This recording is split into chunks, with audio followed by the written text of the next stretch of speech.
had one kid that was good this weekend, so we're going to take one of them to Zanesville. You ready to go to Zanesville?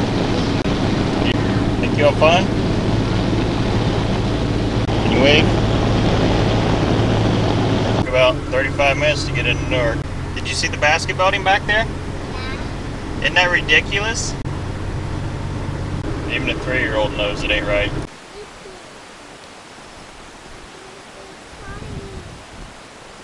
With these timbers here, after he cuts off the bark, the other pieces still need edged.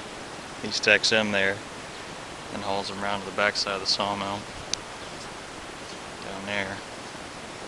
Slabs go right there on the other side, so that you can pick them up with the loader and just dump them outside there, because they're not worth anything.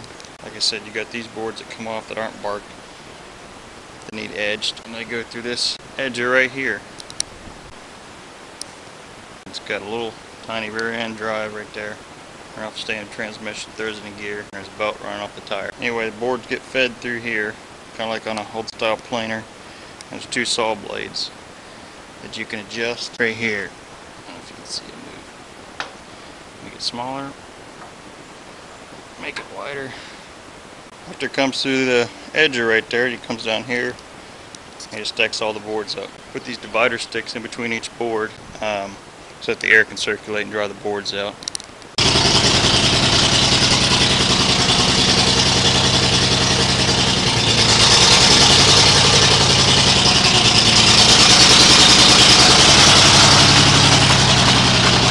What year is that thing? 49? What is it? Chevy what? 6-cylinder. I mean, what size engine? 216 cubic inch, standard bearing.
Alright, you have to cross over the board.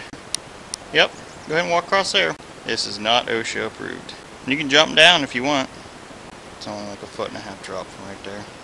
Alright, here's the forklift.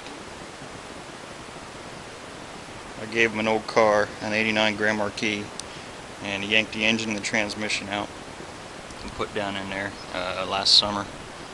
His was pretty shot. They had another 5.0 that was in here before. He's got it set up now so that it's got disc brake there so that he can stop.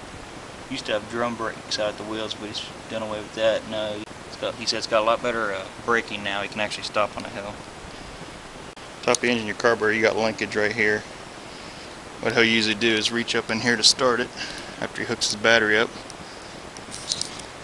And you can stand here, throttle it, keep it running.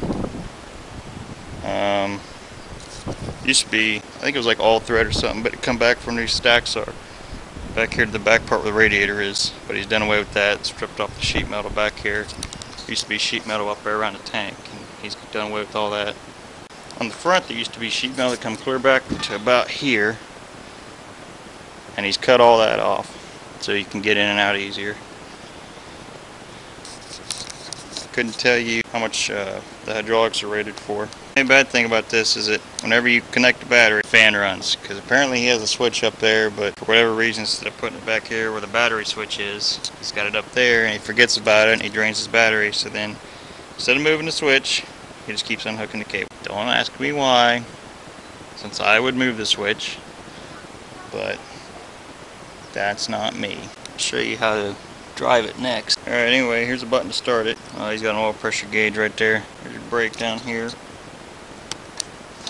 There's your gas pedal. This is where you grab gears at. It doesn't catch. It just kind of, this thing's running, you can't hear when it's grabbing gears, so it's kind of a feel. On this side is how you operate your forks. There's a taller one and then a shorter one. The taller one's to go up and down, the shorter one's to control the forks. Plus this thing is really hard to steer because there is no power steering, and it's like driving a tractor backwards. You come around a turn, it's like it'll keep the rear end coming around, so it'll shoot past where you actually want to turn. It's hard to explain, but the easiest thing to do is to look back at the rear wheels and see if they're straight or not. Otherwise it's kind of like a delayed turn, if that makes any sense. Alright, the thing I'm going to do is try to start it, see if it goes. Yay!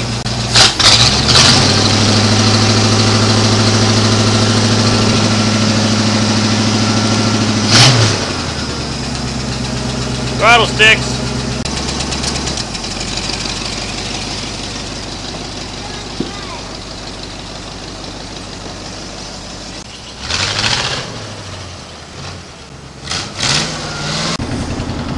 Say hi. Hi. We're all the way back. It's park. There's reverse. Neutral. Second, first. Neutral. Now watch her go forward.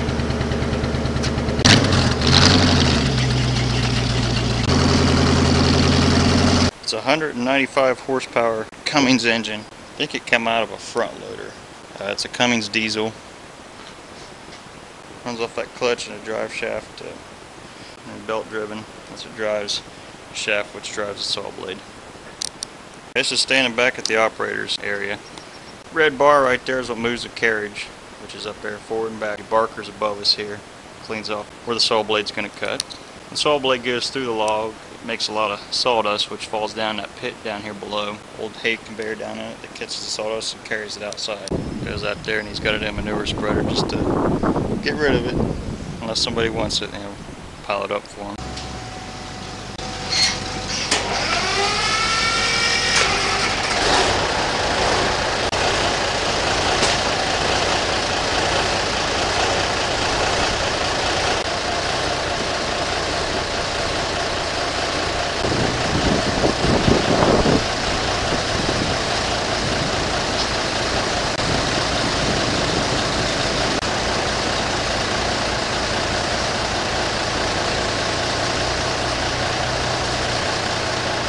You film me, okay?